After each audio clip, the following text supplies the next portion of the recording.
Picture this. You're sipping your morning coffee, minding your own business on property you've owned for 12 years, when some lady in designer yoga pants marches up your driveway with 2 lackeys and hands you a bill for nearly $4,000. That's exactly what happened when Karen Whitmore, oh yes, her name really was Karen, decided my off-grid cabin was ruining her precious HOA's property values. The kicker, my land has been here since 1987. Her HOA didn't even exist until 2019, standing there in my gravel driveway, listening to her shrill voice echo off my metal garage door while the smell of fresh asphalt from their new road construction filled the air. I'm holding my original deed in one hand and her bogus paperwork in the other. The autumn wind rustled those crisp legal documents like they were mocking me. What would you do if someone tried to steal your property with fake paperwork? Drop your wildest HOA horror story below. And hey, where are you watching from? I bet half of you have similar stories about these power-hungry neighborhood dictators. Name's Jake Riverside, and this story starts with the worst 2 years of my life becoming the best ammunition I never knew I'd need. Back in 1987, I was a 25-year-old electrician who bought 2.3 acres of raw Colorado land for $47,000 every penny I had. Spent 15 years building my dream, a modest off-grid cabin with solar panels, a workshop full of renewable energy projects, and vegetable gardens that could feed half the county. My wife Sarah loved this place. We'd sit on the porch every evening listening to the wind through the prairie grass, planning additions we'd never get to build. Cancer took her 2 years ago, and now it's just me and Voltage, my rescue dog, named after my old trade, keeping her memory alive on the land she helped me build. The property sits on the original county road surrounded by what used to be empty prairie. Then 5 years ago, some California developer decided our valley was perfect for luxury mountain living. Enter Meterbrook Estates. 400 pristine homes, manicured lawns, artificial ponds, and residents paying up to $800,000 for the privilege of living next to my eyesore. Here's the kicker. County records show my land was specifically excluded from all development agreements. The original surveyor drove stakes with flags marked exempt around my boundaries. I've got photos, permits, and a paper trail dating back 35 years. Nobody bothered to tell Karen Whitmore. Karen moved here from Orange County 2 years ago, right around the time I was burying my wife. 47 years old, real estate agent turned HOA president, driving a spotless white BMW that's allergic to dirt roads. She's got 3 kids in private school, a husband who owns dental practices, and the particular brand of entitlement that comes from never hearing the word no. This woman measures neighbors' grass with rulers. She once filed a formal complaint because someone's garbage can was visible 47 minutes past pickup time. The smell of her aggressive floral perfume could knock a buzzard off a garbage truck. Our first encounter seemed innocent enough. Sweet smile, friendly wave. Hi there, I'm Karen from the Homeowners Association, just doing a neighborhood survey about property improvements. 3 days later, she returned with the Covenant Compliance Committee. 2 nervous guys in polo shirts who looked like hostages. Karen's heels clicked across my gravel driveway like a machine gun firing warning shots. These solar panels are diminishing adjacent property values by $50,000 per unit, she announced, waving a thick binder of regulations. You have 30 days to comply with architectural standards or face daily fines of $100. I pulled out my 1987 deed showing explicit exemption from future HOAs. She barely glanced at it through those oversized sunglasses. Legal loopholes won't protect you forever. This is about community standards and property values. Community standards from the woman who moved into a development built around my existing property. Ma'am, I said, keeping my voice level the way Sarah taught me during her treatments. This land predates your HOA by 32 years. I'm not part of your association. Her smile turned arctic. We'll see about that. As she strutted back to her BMW, the crunch of gravel under her designer heels sounded different, more deliberate, more threatening, like a countdown timer had just started ticking. The next morning proved my instincts right. I woke to voices and measuring tapes. 3 HOA contractors were photographing my fence line, documenting what Karen later called property boundary discrepancies. What are you doing on my land? I asked. They shrugged. Karen sent us to document violations. Violations on property that predates their entire neighborhood. That's when I realized this wasn't about grass height. or garbage cans. This was about power, control, and a California transplant who never met a problem she couldn't litigate into submission. Karen Whitmore had picked the wrong widower hour to mess with. Sarah always said I was too stubborn for my own good. Time to prove her right. 2 weeks after the measuring tape incident, my mailbox became Karen's personal declaration of war. First came the county complaint claiming my property violated new residential zoning requirements, which was hilarious since agricultural zoning doesn't vanish because someone builds McMansions nearby. Then arrived the official HOA letter on expensive letterhead demanding $500 monthly in dues, retroactive to 2019. $2,000 for an HOA I never joined. Karen wasn't finished flexing her newfound authority. She organized a neighborhood petition about safety concerns regarding my workshop. Apparently, my 40 years of electrical experience made me a public menace. The petition claimed my solar batteries could explode without warning, and my tools created excessive noise pollution. The woman had clearly never heard a real construction site at 700 a.m. The final insult came via Facebook. Karen posted in Meadowbrook Estates community about our non-compliant resident endangering property values. She photographed my property from her BMW, somehow making my organized workshop look like a tornado hit it. 63 neighbors I'd never met demanded something be done about it. I saw the smell of betrayal mixed with my morning coffee as I scrolled through those comments. Time for some old-fashioned electrical troubleshooting. When circuits fail, you trace the problem back to its source. I spent the next week buried in county records, learning more about property law than any retired electrician should know. That's when I discovered Karen's dirty little secret. Her real estate license showed 2 prior violations for misrepresenting property boundaries to clients. My late wife Sarah always said patterns reveal character, and Karen's pattern was crystal clear.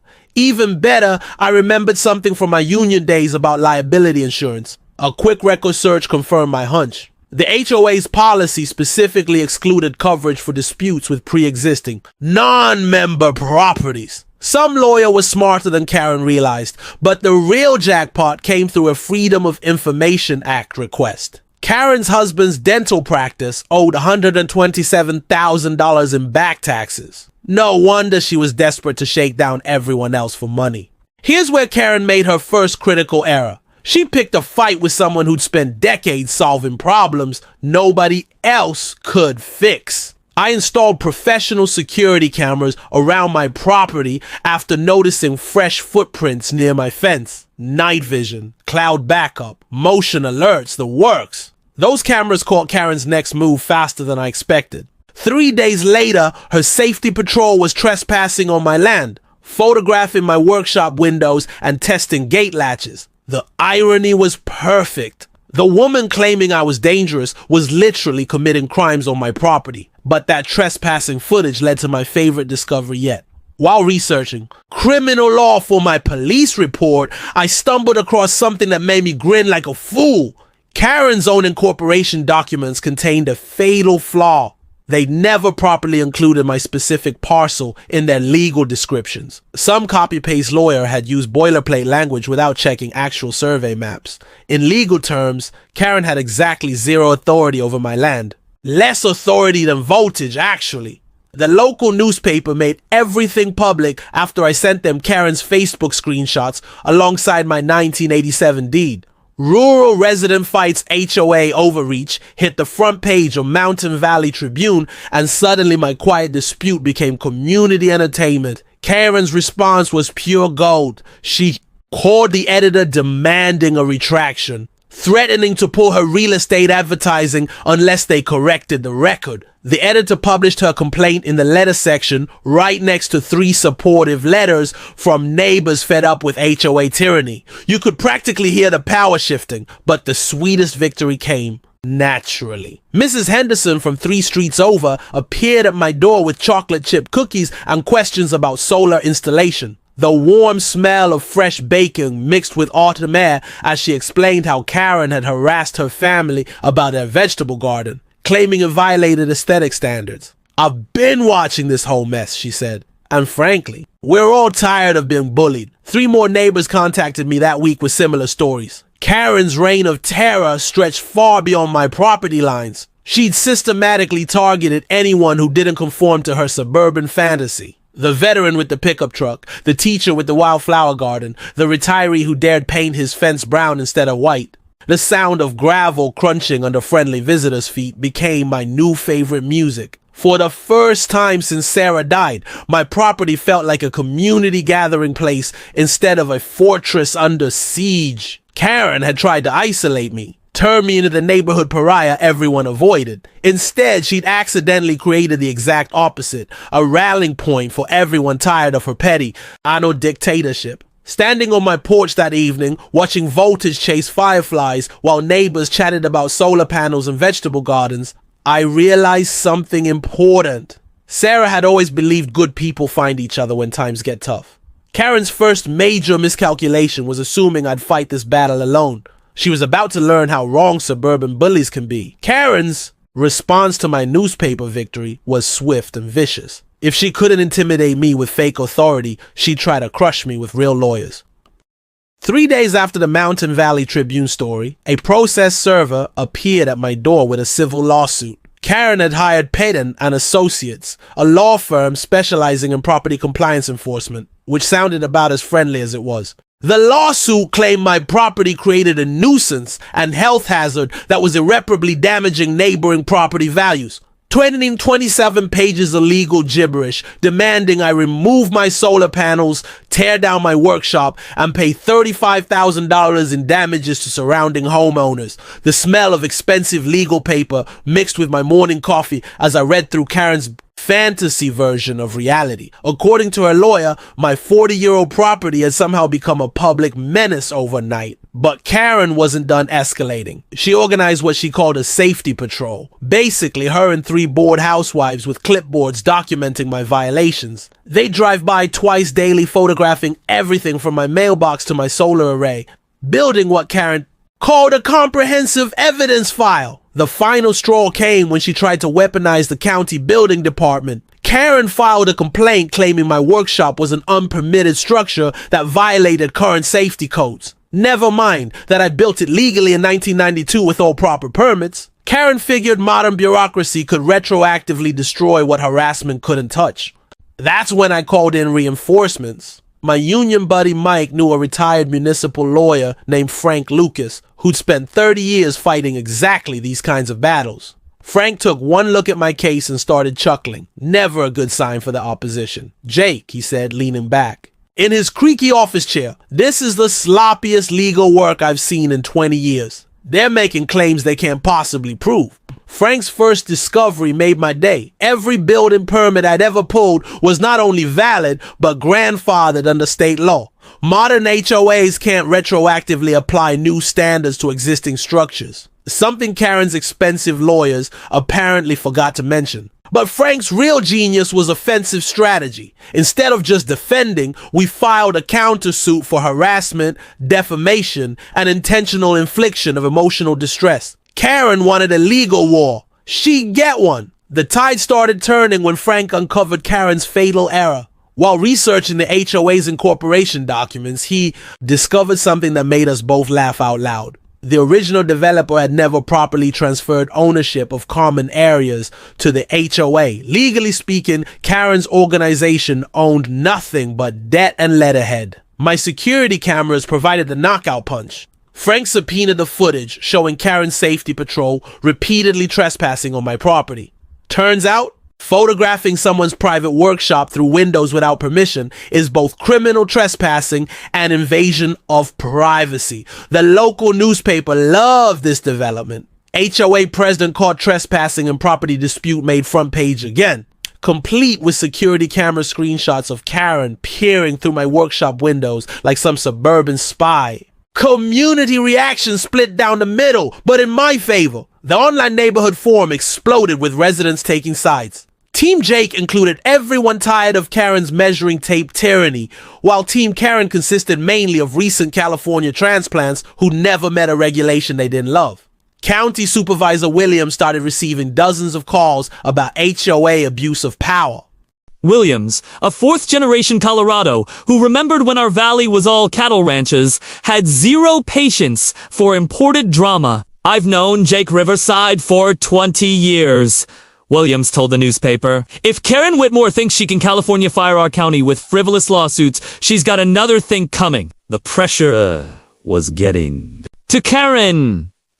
Her real estate clients started asking uncomfortable questions about her legal troubles. Nothing kills property sales faster than buyers discovering the local HOA president is embroiled in federal court battles with neighbors. 3 more residents contacted Frank about similar harassment from Karen's compliance committee. Turns out I wasn't her only target, just the most visible one. Karen had been systematically bullying anyone who didn't fit her vision of suburban perfection. But the sweetest victory came from an unexpected source. The original Meadowbrook Estates developer, Tom Morrison, called me personally after seeing the newspaper coverage. Jake, I specifically excluded your property from all HOA agreements, Morrison explained, his voice carrying the weight of professional embarrassment. I've got the original survey maps proving it. Karen either didn't read the development plans or chose to ignore them. Morrison faxed over documents that ended Karen's legal charade permanently. Survey maps, exclusion agreements, and correspondence with county planners all confirmed what I'd known from day one. My land was never subject to HOA authority. The sound of my fax machine printing Morrison's documents was like Christmas morning. 40 pages of ironclad proof that Karen had been bluffing with a busted hand from the beginning. Frank filed the new evidence with the court along with a motion to dismiss all of Karen's claims and award attorney fees for frivolous litigation. Karen's expensive lawyers suddenly got very quiet very quickly. Round 2 to the stubborn electrician with the grandfathered property. Karen's desperation reached new heights when her lawyers started abandoning ship. Pete and associates quietly withdrew from the case, citing irreconcilable differences with client expectations. Lawyers speak for our client is completely insane. But losing her legal team only made Karen more dangerous. Like a cornered animal, she lashed out in every direction possible. Her next move was breathtakingly bold and completely illegal. Karen convinced the HOA board to levy an emergency assessment of $15,000 on my property for remediation of environmental hazards. The letter arrived on official HOA, complete with threats of liens and foreclosure proceedings. 15 grand for hazards that existed only in Karen's imagination. I was still laughing at the audacity when my phone rang. Detective!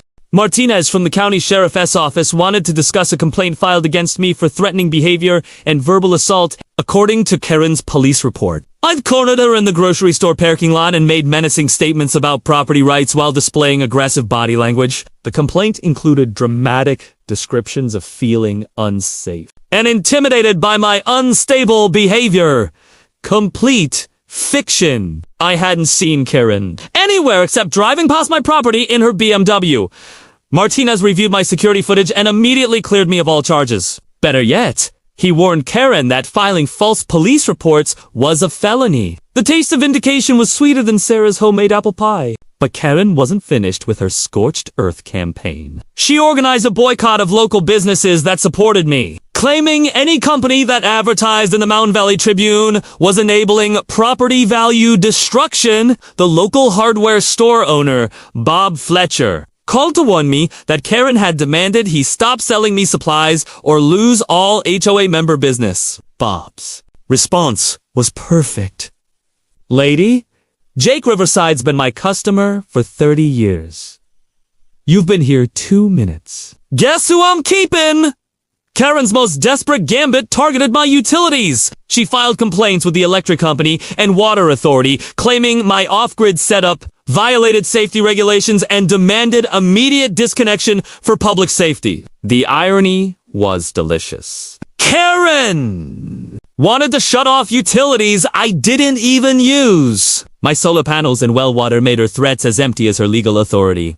Meanwhile, my support network was growing stronger. 3 more neighbors contacted Frank about Karen's harassment campaigns. The retired judge living in adjacent Elkhorn County offered pro bono consultation after reading about the case. Even the county assessor confirmed publicly that HOAs have zero taxation authority over non-member properties. The story caught fire on social media when someone shared my case on Reddit.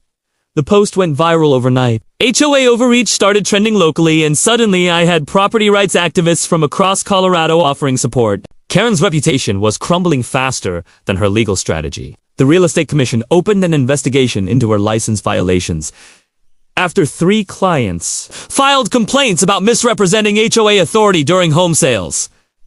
Her husband faced public embarrassment when the newspaper revealed his tax liens. Nothing says responsible community leader like owing the state 6 figures while shaking down neighbors for fake fees. The HOA board started questioning Karen's leadership during increasingly contentious meetings. Board member Patricia Hendricks resigned publicly, citing concerns about aggressive tactics and questionable legal expenses. 2 others followed within a week. Karen's response to this avalanche of criticism was pure gold. She called an emergency HOA meeting to discuss my continuing threat to community safety and property values. The agenda included proposals to hire private security and install surveillance cameras to monitor the non-compliant property. 47 residents showed up, the largest HOA meeting in Meadowbrook history. I watched from my porch as cars filled the community center parking lot, the sound of slamming doors echoing across the valley like distant thunder.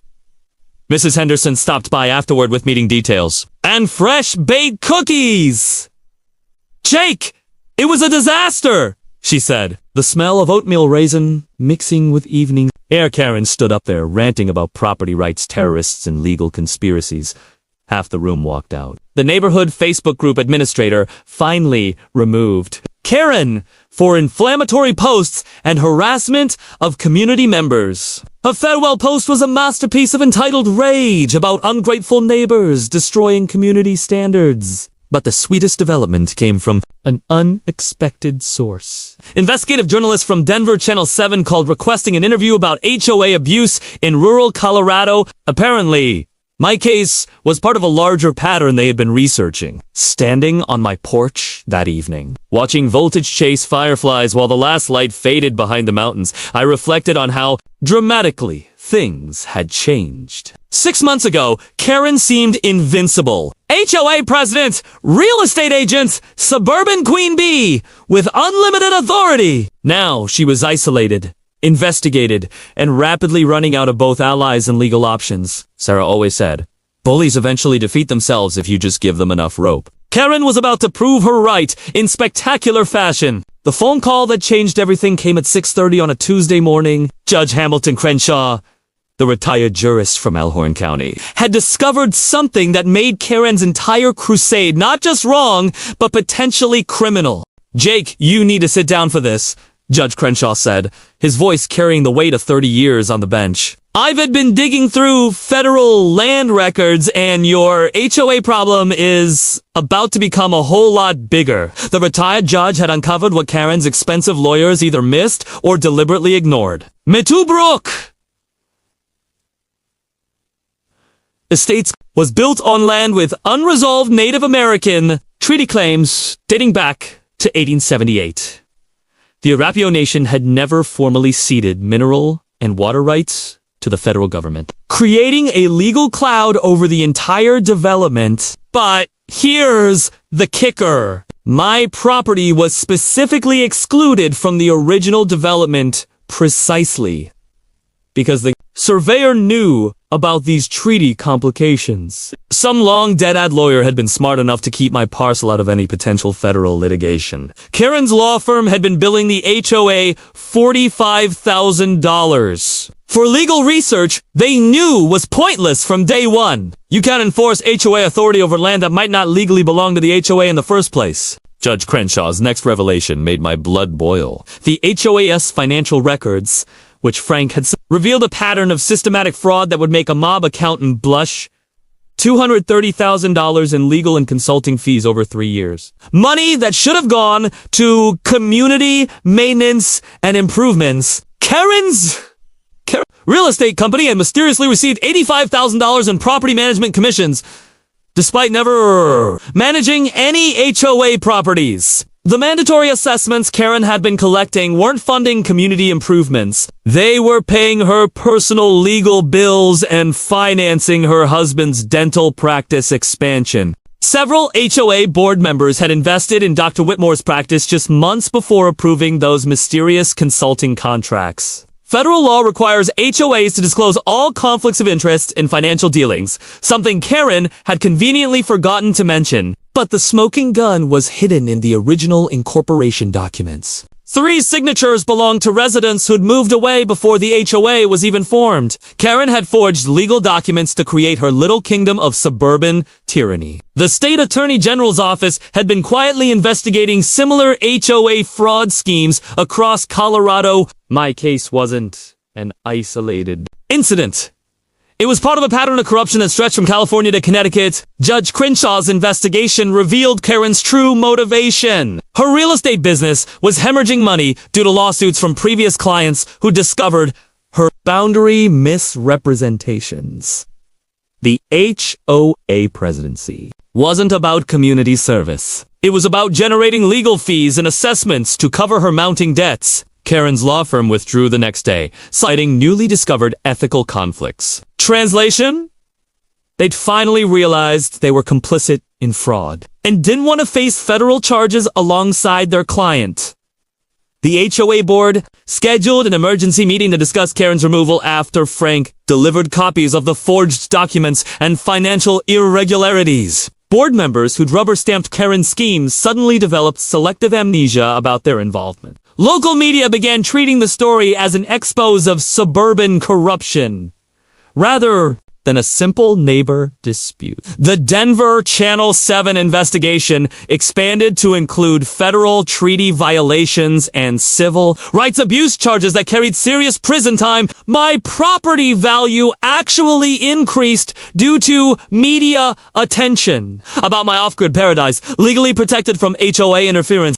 3 real estate agents called, asking if I'd consider selling to clients specifically seeking HOA-free living. The irony was perfect. Karen's campaign to destroy my property value had made me the most desirable neighbor in the valley. Standing in my workshop that evening, the smell of sawdust and machine oil mixing with mountain air, I realized the game had fundamentally changed. This wasn't about neighbor disputes or property values anymore.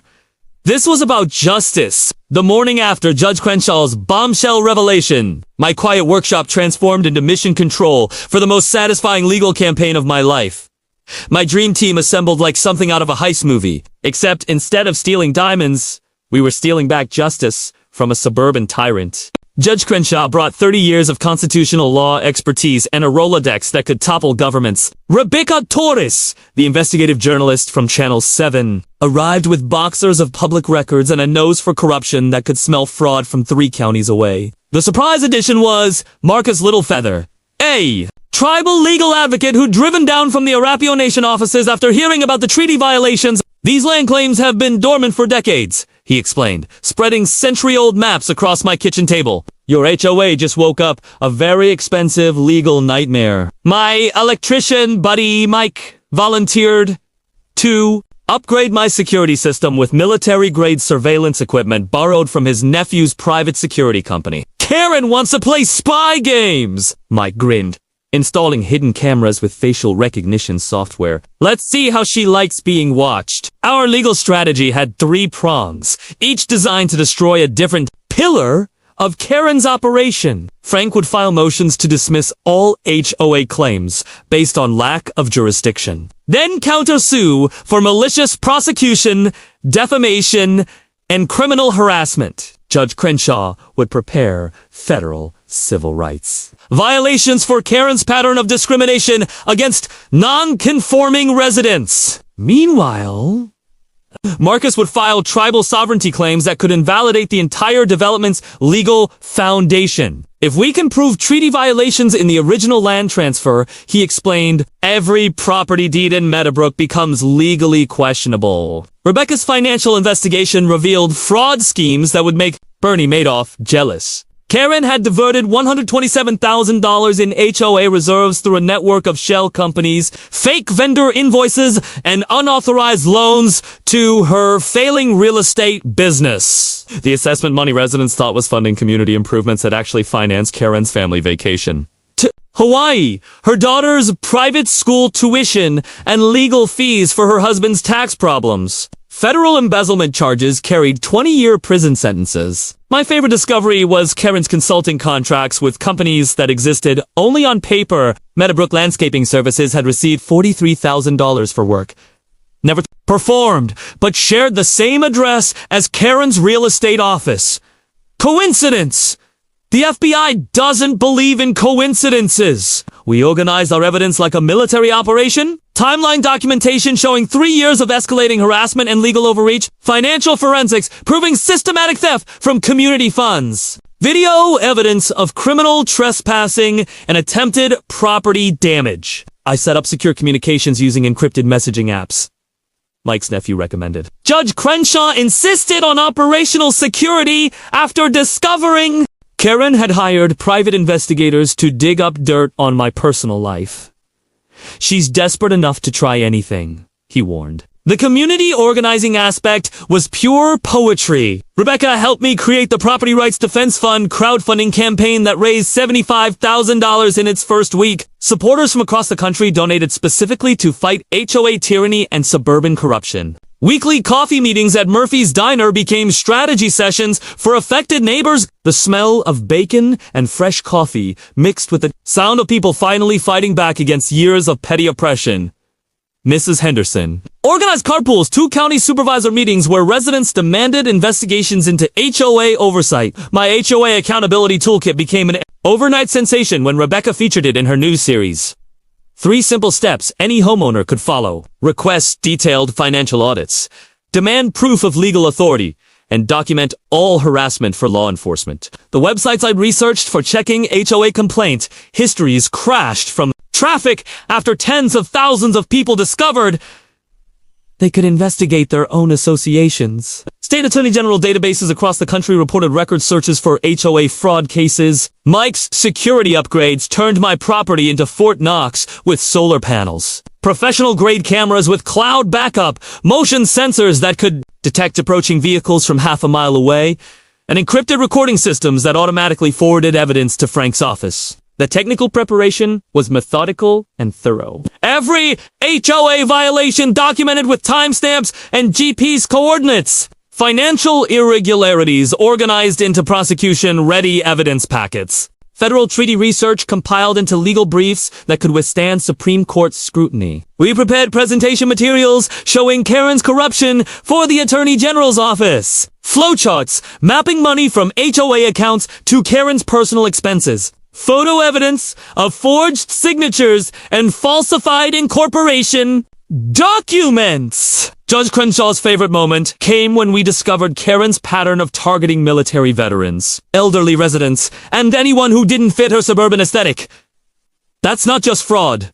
He smiled grimly. That's civil rights violation under federal hate crime statutes. Standing in my workshop that final evening before the counterattack began, surrounded by evidence of Karen's crimes and tools for my vindication, I felt Sarah's presence stronger than ever. She'd always believed in fighting for what's right. No matter how powerful the opposition seemed, tomorrow, Karen would discover that stealing from your neighbors and forging legal documents carries consequences she never imagined. The hunter was about to become the hunt. Karen's world was collapsing, and desperate people do desperate things. Her first move after the HOA board meeting was hiring a private investigator to dig up dirt on my personal life, as if being a grieving widower who minded his own business was somehow scandalous. The pie she hired was about as professional as her legal strategy. My upgraded security system caught him trespassing 3 times in 2 days, photographing through my workshop windows and rifling through my mailbox. Mike's military-grade cameras captured crystal-clear footage of license plates, facial recognition, and criminal activity that would make any prosecutor smile. Ma'am, that's federal mail theft, Detective Martinez explained when Karen tried to spin the story as a legitimate property investigation. Her pie now faced felony charges, and Karen faced accessory charges for hiring him. But Karen's desperation peaked when she attempted to bribe County Inspector Rodriguez to condemn my solar installation. Rebecca's hidden camera caught the entire conversation. Karen offering $5,000 cash to find safety violations that require immediate removal of non-compliant energy systems. Rodriguez reported the attempted bribery to the district attorney's office within an hour. Karen had just added corruption of public officials to her growing list of federal charges. Her next scheme was pure theater. Karen organized what she called a concerned citizens protest outside my property, complete with professionally printed signs reading, "Protect our property values and safe neighborhoods matter." The turnout was pathetic. 7 people, including Karen's family, holding signs and chanting slogans while my security cameras documented every face for future harassment prosecutions. The smell of desperation mixed with morning dew as neighbors drove by laughing at the spectacle. Mrs. Henderson organized a counter-protest that same afternoon.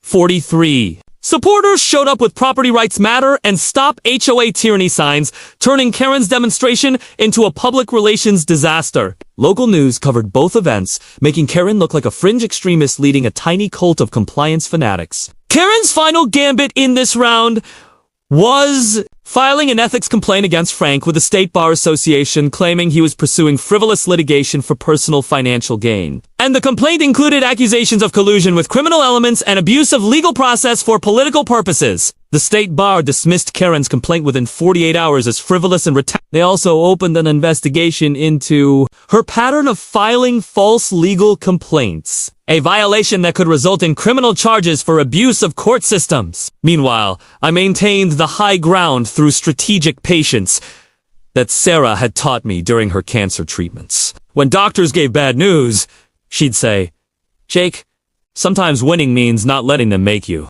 become someone you're not." I documented every legal act Karen committed while remaining completely above reproach. No angry confrontations, no social media rants, no vigilante justice. Just methodical evidence, collection, and professional legal responses. The media attention was intensifying in ways that terrified Karen. National property rights organizations rallied behind my cause after Rebecca's investigation went viral. Cable news picked up the story as a perfect example of HOA tyranny destroying American freedom. Karen's disastrous TV interview with Channel 7 became internet legend within hours. Asked to explain the forged signatures, she claimed they were administrative corrections of obvious errors. When pressed about the missing HOA funds, she blamed accounting discrepancies and former board member But her most memorable moment came when Rebecca asked about the attempted bribery. That inspector misunderstood my offer to donate to county safety programs. Karen stammered, sweat visible on her forehead under studio lights. I never offered personal payments for official actions. The footage of Karen lying on television while holding the exact bills she'd offered Rodriguez played on repeat across social media. Karen lies trended nationally for 3 days. My crowdfunding campaign exploded after the interview, reaching $150,000 from supporters across America. Donations poured in from military veterans, rural property owners, and anyone who'd ever fought HOA overreach. The financial pressure was crushing Karen's remaining support. Her real estate license suspension became permanent after the bribery charges. 3 more HOA board members resigned rather than face federal investigation. Insurance companies canceled all coverage for Meadowbrook Estates due to ongoing criminal activity by leadership. But the sweetest victory was watching Karen's allies abandon ship. Dr. Whitmore filed for divorce, citing irreconcilable differences and financial fraud. He discovered Karen had forged his signature on several HOA contracts, making him an unwitting accomplice to federal crimes. The sound of move-in trucks became common in Meadowbrook, as residents fled before property values collapsed completely. Karen's campaign to protect home values had achieved the exact opposite. Her corruption investigation made the entire development radioactive to potential buyers. Standing on my porch that evening, watching voltage chase fireflies while police cars patrolled Meadowbrook for the 3rd time that week, I realized something profound. Karen's attacks had transformed me from an isolated widower war into the center of a nationwide movement for property rights justice. Tomorrow would bring the final phase of her self-destruction. I almost felt sorry for her. Almost. Karen's final desperate gambit crossed lines even I didn't think she'd dare approach. When bribery and fraud charges failed to stop the investigation, she decided to attack my mental health. Her first attempt was having me committed for psychiatric evaluation, based on what she called increasingly erratic and dangerous behavior. Karen filed a petition with the county mental health authority claiming I'd been making paranoid statements about government conspiracies and stockpiling weapons in preparation for violent confrontation. The petition included sworn statements from 3 neighbors. I'd never spoken to describing my suspicious nighttime activities and aggressive confrontations with community members. Pure fiction. But presented with enough official paperwork to trigger an automatic 72-hour hold? If the judge hadn't demanded evidence first. Dr. Patricia Kim, the court-appointed psychologist, spent 3 hours evaluating me and reviewing Karen's claims. Mr. Riverside, she concluded, you're not only mentally stable, you're remarkably resilient.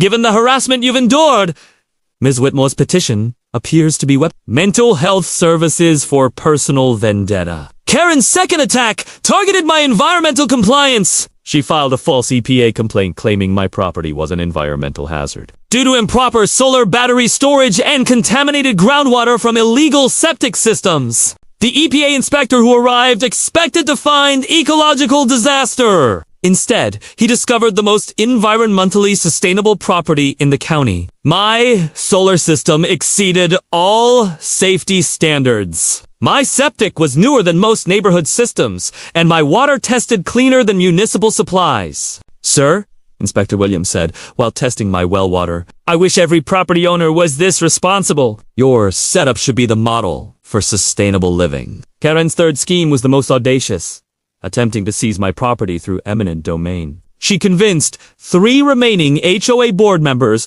to declare my land, blighted and petitioned the county for emergency seizure powers to protect community health and safety. The petition lasted exactly 4 hours before county attorney Sarah Martinez laughed it out of her office. Ms. Whitmore. Martinez explained publicly, HOAs don't have eminent domain authority, and Mr. Riverside's property is the opposite of blighted. It's a showcase of responsible land use. Karen's final Hail Mary was convincing Sheriff's Deputy Collins that I was a dangerous extremist with weapon stockpiles who posed a threat to community safety. She provided evidence of my anti-government rhetoric and militia connections based on my property rights advocacy. Sheriff Thompson reviewed Karen's claims personally and reached an obvious conclusion. Ma'am, Mr. Riverside is a respected community member fighting legitimate legal battles. Filing false reports about terrorism threats is a federal felony. That's when Karen's world truly imploded. The psychologist's report declared her displaying signs of paranoid behavior and possible delusional thinking regarding property boundaries and legal authority. The EPA inspector filed a complaint about false environmental reporting. The county attorney requested investigation into her abuse of legal processes. Frank assembled our final evidence package like a master prosecutor building a death penalty case. 847 pages of documented violations, crimes, and frauds spanning 3 years. Security footage compilation showing clear patterns of harassment and trespassing. Financial forensics revealing $312,000 in embezzled HOA funds. Marcus Little. Feather's tribal sovereignty research confirmed the nuclear option. Federal treaty violations that could invalidate every property deed in Meadowbrook Estates. If the original land transfer violated treaty rights, he explained, the entire development becomes legally questionable. Community support had solidified into an unstoppable force. Local businesses displayed "We Support Jake" banners. Church groups organized prayer vigils for justice and truth in our community. The Veterans Association honored me for defending constitutional property rights against domestic tyranny. Even the school district asked me to teach renewable energy workshops, turning my property into an educational resource instead of the eyesore Karen claimed it was. The HOA board voted unanimously to remove Karen and banned her from all future meetings. Her own neighbors, the people she'd claimed to protect, turned against her after discovering their assessment money had funded her personal legal battles. Bank of Colorado foreclosed on Karen's house due to unpaid legal bills and tax liens. The irony was exquisite. The woman who tried to steal my property lost her own home to financial fraud consequences. But the sweetest justice came from an unexpected source.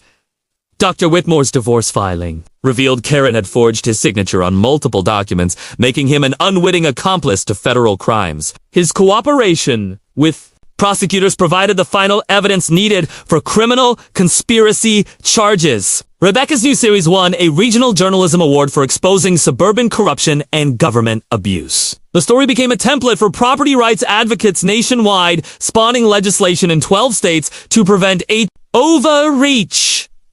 Standing in my workshop that final evening before court, surrounded by evidence of Karen's systematic criminality and tools for complete vindication, I felt something I hadn't experienced since Sarah's death. Absolute certainty that justice would prevail. Tomorrow, Judge Morrison would end Karen's reign of terror permanently. The sound of my printer working overtime to produce final evidence copies mixed with autumn wind through my solar array, the same equipment Karen had tried to destroy. She'd picked the wrong target for her last stand. The courthouse steps buzzed with anticipation like opening day of a major trial. Standing room only didn't begin to describe the scene. Reporters, property rights, activists, neighbors, and curiosity seekers packed every available space in Judge Morrison's courtroom. The smell of old wood polish mixed with nervous energy and the metallic taste of justice about to be served. Karen arrived 40 minutes late with her fourth lawyer in 6 months, looking like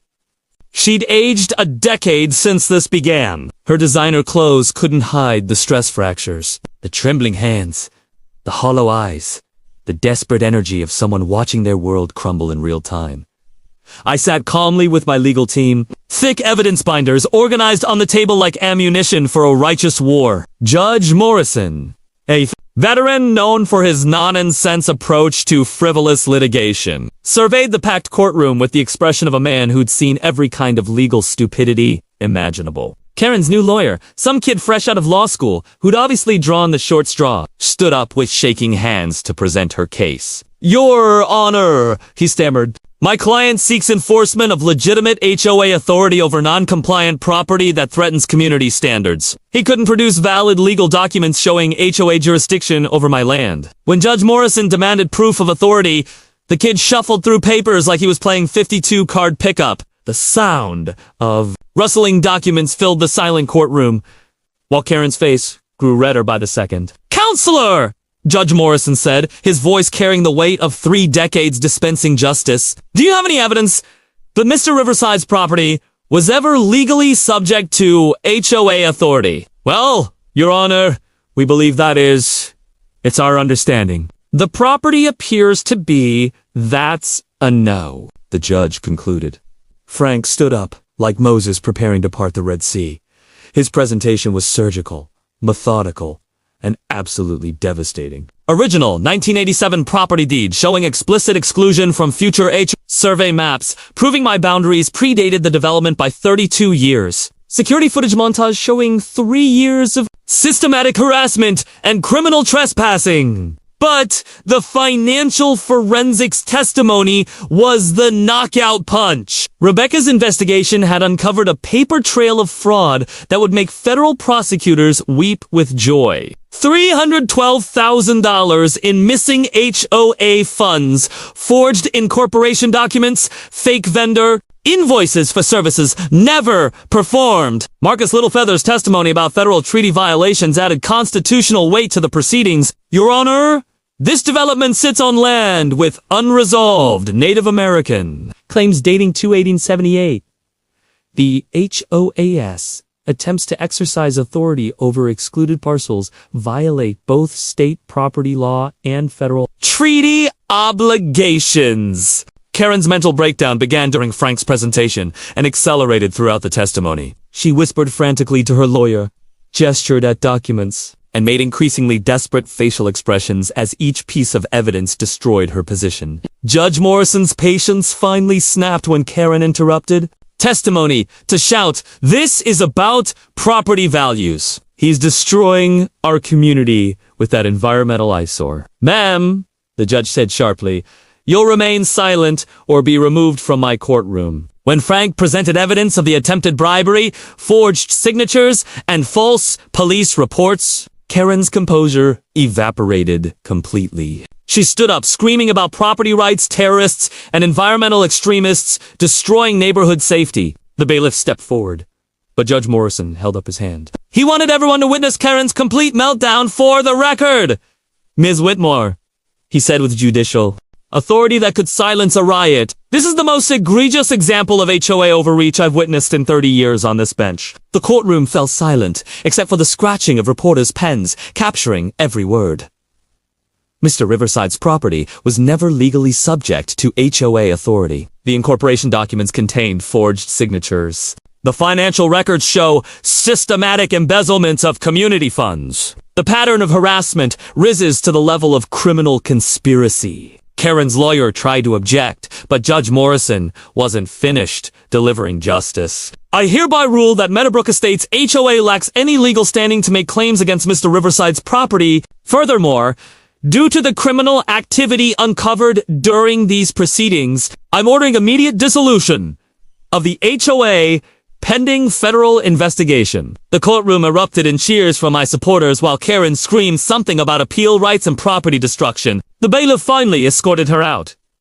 As she continued ranting about environmental terrorists and communist property laws, Judge Morrison wasn't done. I'm awarding Mr. Riverside $127,000 in legal fees and damages for malicious prosecution. The evidence of systematic fraud and harassment warrants referral to federal authorities for criminal prosecution. The Gables bang echoed through the packed courtroom like thunder announcing the end of a storm. Karen's 3-year reign of suburban terror was officially over. Local news captured every moment for the evening broadcast. National media picked up the story within hours. Legal experts called it a landmark victory for property rights against HOA tyranny. Standing on the courthouse steps afterward, surrounded by supporters and reporters, I felt Sarah's presence stronger than ever. Justice had finally come home. 6 months after Judge Morrison's gavel ended Karen's reign of terror, I finally understood what Sarah meant when she said, "Jake, sometimes losing everything helps you find what really matters." Karen received 18 months in federal prison for embezzlement,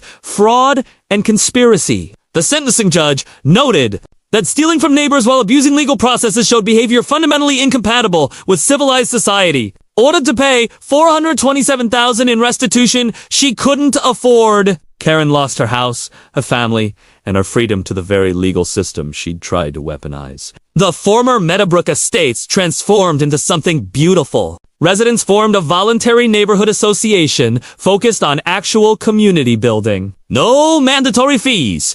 No architectural review boards. No measuring tape brigades. Just neighbors helping neighbors. The way Sarah always said, communities should work. My property became the cover story for Solar Energy Today. Off-grid paradise. How one man's property rights fight became America's model for sustainable living. The delicious irony, Karen's campaign to eliminate my eyesore had made it a nationally recognized example of environmental responsibility. The Rural Property Defense Fund Scholarship now helps families nationwide fight HOA tyranny. Judge Crenshaw chairs the selection committee, ensuring resources reach genuine victims rather than frivolous complaints. 12 families have won cases using strategies we developed during my battle. 3 states passed property owner protection acts inspired by my case. Colorado's version, officially, Jake's Law, requires criminal penalties for filing false HOA claims and embezzling community funds. Property rights advocates call it the strongest anti-HOA abuse legislation in American history. My YouTube channel, Off-Grid Jake's Property Protection, reached 300,000 subscribers, proving millions of Americans hunger for practical advice about fighting neighborhood tyrants legally. Each video ends with the same message. Document everything! Know your rights. And never let bullies make you someone you're not. The partnership with Lincoln Elementary created the Renewable Energy Learning Center Sarah and I had dreamed about during her final months. Every Tuesday, 4th graders visit to learn about solar panels and sustainable living. Their laughter fills spaces where grief once echoed. And I swear I can feel Sarah smiling when they ask the same curious questions she used to pose. Last September's Property Rights Festival drew over 4,000 people to our valley for workshops on solar installation, legal rights, and community organizing. Local businesses reported record sales, proving that standing up to bullies benefits everyone. The festival raised enough money to fund 3 more defense scholarships and a legal clinic for rural property owners. Former HOA common areas became the Meadowbrook Community Garden and Wildlife Preserve. The artificial ponds Karen once policed now attract migrating waterfowl and provide hands-on learning for visiting school groups. Voluntary cooperation achieved more in 6 months than 3 years of mandatory compliance ever had. Karen's final fate reads like ancient mythology about hubris and justice. Prison, divorce, foreclosure, and permanent banishment from the real estate industry. She works retail in another state under a different name. A cautionary tale about what happens when petty power corrupts. Absolutely. But the real victory was personal transformation. My isolated grief sanctuary became the heart of a community built on mutual respect rather than artificial authority. Mrs. Henderson still brings cookies during evening walks. Mike upgraded everyone's security systems for free. Rebecca visits regularly, working on her book about suburban corruption that 3 publishers are bidding for. The sounds now filling my property are everything Sarah envisioned. Children learning, neighbors planting gardens, friends gathering around the fire pit she designed but never saw completed. The smell of coffee and community conversation has replaced the stench of legal battles and intimidation. Standing on my porch last evening, watching Original Valley Family's grandchildren play alongside kids from former HOA homes, I finally grasped Sarah's deepest wisdom. She'd known that fighting for what's right isn't just about winning. It's about becoming the person worthy of what you're fighting to protect. Voltage! Now Instagram famous with 40,000 followers. Helps demonstrate that rural values and environmental responsibility aren't obstacles to community. They're the foundation of real community. This weekend, a disabled veteran from Texas is visiting for advice about fighting HOA discrimination against his service dog. Next month, a Native American family needs help stopping an HOA from destroying their sacred ceremonial garden. The fight for property rights never ends, but neither does the community of people willing to stand up for what's right. Drop your wildest HOA nightmare in the comments. It might become next week's featured story on HOA Stories. Hit subscribe if you believe American property rights are worth defending, and ring that notification bell so you never miss our latest victories against neighborhood tyranny, because Sarah was right. Good people find each other when times get tough. From all of us here at HOA Stories, thanks so much for watching today's HOA Karen meltdown. If you enjoyed seeing neighbors stand their ground and karma catch up, smash that like button, leave a comment with your thoughts, and subscribe so you won't miss the next HOA drama we bring you.